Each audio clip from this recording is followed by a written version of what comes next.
ഇവിടെ കാണുന്ന പോലെ കേരള കോൺഗ്രസ് കഴിഞ്ഞ നിയമസഭാ തെരഞ്ഞെടുപ്പിൽ മത്സരിച്ചത് 12 നിയമസഭാ മണ്ഡലങ്ങളിലായിരുന്നു. അത് ഏതൊക്കെയായിരുന്നു? പാല, തൊടുപുഴ, പെരുമ്പാവൂര്, പിറവം, കടുത്തുരുത്തി, ഇരിക്കൂർ, ചാലക്കുടി അടക്കമുള്ള ചങ്ങനാശ്ശേരിയും കാഞ്ഞിരപ്പള്ളിയും പൂഞ്ഞാറും ബ്രാന്തിയും ഇടുക്കിയും അടക്കമുള്ള 12 സീറ്റുകളിലാണ് അവർ മത്സരിച്ചത്. കടുത്ത ഇടതുപക്ഷ തരംഗമടിച്ചപ്പോഴും കടുത്ത ഭരണകൂട തരംഗമടിച്ചപ്പോൾ പോലും അവർക്ക് വിജയിക്കാൻ സാധിച്ചത് 5 സീറ്റുകളിൽ മാത്രമാണ്. അതായത് സ്ട്രൈക്ക് റേറ്റ് വരുന്നത് 50% താഴെയാണ്. ഈ തെരഞ്ഞെടുപ്പിൽ എവിടെയൊക്കെയാണ് അവർ വിജയിച്ചത്? ചങ്ങനാശ്ശേരിയിലും കാഞ്ഞിരപ്പള്ളിയിലും പൂഞ്ഞാറിലും ബ്രാന്തിയിലും ഇടുക്കിയിലുമാണ് അവർ ജയിച്ചത്. ആ തരംഗമടിച്ച സാഹചര്യത്തിൽ പോലും അവർ വിജയിച്ച അവരുടെ ലീഡ് എന്ന് പറയുന്നത് വളരെ ചുരുക്കം. നിങ്ങൾക്ക് ഇവിടെ കാണാം, ചങ്ങനാശ്ശേരിയിൽ ജോബ് മൈക്കിൾ വിജയിച്ചത് 6050 വോട്ടിനാണ്. അതേസമയം കാഞ്ഞിരപ്പള്ളിയിൽ ജയരാജ് വിജയിച്ചത് 13000 വോട്ടിനാണ്. പൂഞ്ഞാറിൽ സെബാസ്റ്റ്യൻ കുളത്തിൽ വിജയിച്ചത് 11000 വോട്ടിനാണ്. റാന്നിയിൽ വിജയിച്ചത് വെറും 1300 വോട്ടിന്, അതായത് 1500 വോട്ടുകൾക്ക് താഴെയാണ്. അതേസമയം ഇടുക്കിയിൽ റോഷി അഗസ്റ്റിൻ വിജയിച്ചത് 5000 വോട്ടുകൾക്കാണ്. അതായത് കേരളത്തിൽ കടുത്ത പിണറായി തരംഗമുണ്ടായപ്പോൾ പോലും വലിയ ലീഡുകളൊന്നും ഈ പറഞ്ഞ വിജയിച്ച അസംബ്ലികളിലില്ല.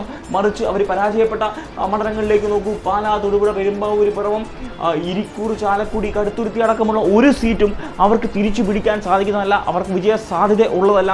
നിലവിൽ കടുത്ത പിണറായി വിരുദ്ധ തരംഗം കേരളത്തിൽ അടിക്കാൻ പോകുമ്പോൾ ഈ പറയുന്ന 5 സീറ്റുകളിൽ അവരുടെ നില പരിതാപകരമാണ്. അവർക്ക് വിജയിക്കുവാനുള്ള സാധ്യത വളരെ ചുരുക്കമാണ്. നിങ്ങൾ ഇവിടെ നോക്കൂ, ചങ്ങനാശ്ശേരിയിൽ ജോബ് മൈക്കിൾ 6000 വോട്ടാണ് വിജയിച്ചതെങ്കിൽ ഈ തെരഞ്ഞെടുപ്പിൽ ജോബ് മൈക്കിൾ LDF സ്ഥാനാർത്ഥിയായി മത്സരിച്ചു കഴിഞ്ഞാൽ വിജയിക്കുവാനുള്ള സാധ്യത വിരളമാണ്. അതേസമയം തന്നെ കാഞ്ഞിരപ്പള്ളിയിൽ ഒരു മികച്ച കാൻഡിഡേറ്റിനെ UDF അവതരിപ്പിക്കുകയാണെങ്കിൽ ജയരാജിന്റെ അവസ്ഥയും പരിതാപകരമാവും, അല്ലെങ്കിൽ ഒരു കടുത്ത ഫൈറ്റിലേക്ക് പോകുന്ന സാഹചര്യം ഉണ്ടാവും. ഇടുക്കിയിൽ റോഷി അഗസ്റ്റിൻ നേരിടാൻ പോകുന്നത് കടുത്ത വെല്ലുവിളിയാണ്. അതോടൊപ്പം തന്നെ പൂഞ്ഞാറും ബ്രാന്തിയൊക്കെ ഉറപ്പായിട്ടും UDFന്റെ പക്ഷത്തേക്ക് പോകാൻ പോകുന്ന സാഹചര്യമാണ്.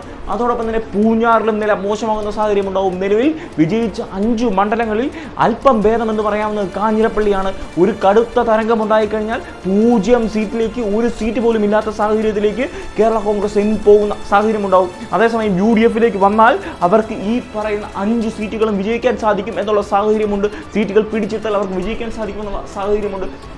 അതോടൊപ്പം തന്നെ പാലായിൽ ജോസ് കെ മാണിക്ക് UDF കാൻഡിഡേറ്റായിട്ട് മത്സരിച്ചു കഴിഞ്ഞാൽ 100% വിജയം ഉറപ്പാണെന്നുള്ള സാഹചര്യമുണ്ട്.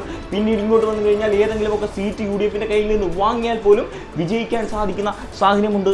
അതായത് LDFിൽ നിന്ന് കഴിഞ്ഞാൽ അതിപരിതാപകരമാകുന്ന ഒരു സാഹചര്യത്തിലേക്ക് 0 സീറ്റ്സ് എന്നുള്ള നിലയിലേക്ക് പോലും കേരള കോൺഗ്രസ് എം പോകുവാനുള്ള സാധ്യതയുണ്ട്. അങ്ങനെ കേരള കോൺഗ്രസ് എം 0 സീറ്റിലേക്ക് പോയി കഴിഞ്ഞാൽ കേരള കോൺഗ്രസ് എമ്മിൻ്റെ അവസാനം അവിടെ ഉണ്ടാവും. അങ്ങനെ ഉണ്ടായിക്കഴിഞ്ഞാൽ ആളുകൾ എവിടേക്ക് പോകും? കേരള കോൺഗ്രസ് ജോസഫ് ഗ്രൂപ്പിലേക്ക് പോകും. തെരഞ്ഞെടുപ്പ് കഴിഞ്ഞ് 0 സീറ്റ് അല്ലെങ്കിൽ 1-2 സീറ്റിലേക്ക് മാത്രം കേരള കോൺഗ്രസ് എം വീണ് കഴിഞ്ഞാൽ പിന്നീട് ഒരു ഉയർത്തെഴുന്നേൽപ്പ് അസാധ്യമെന്ന് പോകുന്ന സാഹചര്യം ഉണ്ടാവും. അതുകൊണ്ട് തന്നെ കേരള കോൺഗ്രസ് എമ്മിനെ സംബന്ധിച്ച് ഈ തെരഞ്ഞെടുപ്പ് അവരുടെ നിലനിൽപ്പിൻ്റെ തെരഞ്ഞെടുപ്പാണെങ്കിൽ അവർക്ക് ആ തെരഞ്ഞെടുപ്പിൽ വിജയിക്കണമെങ്കിൽ എങ്ങോട്ട് വരണം? UDFിൽ വരണം. പണ്ടേതോ പാസ്റ്റർ പറഞ്ഞ പോലെ വെള്ളയിൽ വരേണ്ട സാഹചര്യമുണ്ട്. മറിച്ച് UDFിനെ സംബന്ധിച്ച് കേരള കോൺഗ്രസ് എം വരികയാണെങ്കിൽ 12 സീറ്റുകളിൽ അവർക്ക് വിജയം ഉറപ്പിക്കുവാനായിട്ട് സാധിക്കും. ഈ പറയുന്ന 12 സീറ്റുകൾ, അതായത് 12 സീറ്റുകൾ CPM വിജയിച്ച, അല്ലെങ്കിൽ കേരള കോൺഗ്രസ് മത്സരിച്ച 12 സീറ്റുകൾ ലോക്ക് ചെയ്ത് വെക്കുകയാണ് തെരഞ്ഞെടുപ്പിന് മുമ്പേ. ചങ്ങനാശ്ശേരിയും കാഞ്ഞിരപ്പള്ളിയും പൂഞ്ഞാറും ബ്രാന്തിയും ഇടുക്കിയും ഒക്കെ 100-150% കേരള കോൺഗ്രസ് എം കൂടെ വരുമ്പോൾ വിജയിക്കുവാൻ സാധിക്കുന്ന സാഹചര്യമുണ്ട്. അല്ലെങ്കിൽ തന്നെ കേരള കോൺഗ്രസ് ഇല്ലെങ്കിൽ പോലും UDFിന് അനുകൂലമായിട്ടുള്ള സാഹചര്യം അവിടെ നിലനിൽക്കുമ്പോൾ കേരള കോൺഗ്രസ് എം കൂടെ വന്നു കഴിഞ്ഞാൽ 12 സീറ്റ് ലോക്ക് ചെയ്തുകൊണ്ട് തെരഞ്ഞെടുപ്പിലേക്ക് പോകുവാൻ സാധിക്കും. അത് മാത്രമല്ല, കേരള കോൺഗ്രസ് എം വരുമ്പോൾ കേരളത്തിൽ ഉണ്ടാകുന്ന ഒരു ഇമ്പാക്റ്റ് ഉണ്ട്, ക്രൈസ്തവ സമൂഹത്തിനിടയിൽ ഉണ്ടാകുന്ന ഒരു ഇമ്പാക്റ്റ് ഉണ്ട്. അത് മാത്രമല്ല, കേരള കോൺഗ്രസ് ഇവിടേക്ക് വരുമ്പോൾ UDF വിജയിക്കാൻ പോകുന്നു എന്നുള്ള തോന്നൽ ജനങ്ങൾക്കിടയിൽ ഉണ്ടാക്കുവാനായിട്ട് പോകുന്ന സാഹചര്യം ഉണ്ടാകും. അതുകൊണ്ട് തന്നെ UDFിലേക്ക് കേരള കോൺഗ്രസ് വരുന്നത് 2 കൂട്ടരെ സംബന്ധിച്ചും UDFിനെ സംബന്ധിച്ചാലും കേരള കോൺഗ്രസിനെ സംബന്ധിച്ചാലും ഏറ്റവും മികച്ച തീരുമാനമാണെന്ന് നിഷ്പക്ഷമായിട്ട് നമുക്ക് പറയാനായിട്ട് സാധിക്കും.